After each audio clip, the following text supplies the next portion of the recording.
லூக்கா யூதாசை குறித்து எழுதும் போது துரோகின்னு எழுதுறார், ஆண்டவர் சொல்லவே இல்லை. யோவான் யூதாசை குறித்து எழுதும் போது திருடன் எழுதுறார், ஆண்டவர் சொல்லவே இல்லை. சிநேகிதனே, அவரால் சொல்ல முடியுது. மறுதலித்த பேதுருவை திரும்ப போய் சந்தித்து இயேசுவுக்கு பேச முடியுது.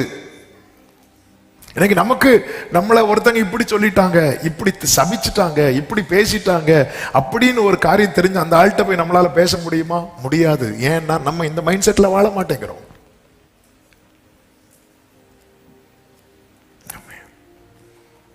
அவர் எதை நினைச்சு ஃபீல் பண்ணுவார் தெரியுமா? பிதா மேல இருந்து பேசி இவரை எனக்கு யாருன்னே தெரியாதுன்னு பிதா சொன்னா ஃபீல் பண்ணுவார், பேதுரு சொன்னா ஃபீல் பண்ண மாட்டார். நமக்கு பிதா சொன்னாலும் ஃபீலிங் கிடையாது, பேதுரு சொன்னா ஃபீல் பண்ணும். பேதுருன்னா யாரு? அண்ணன் தம்பி, அக்கா தங்கச்சி, சொந்தக்காரங்க, அவங்க யாருன்னே தெரியாதுன்னே சொல்லிட்டாங்க பாருங்க.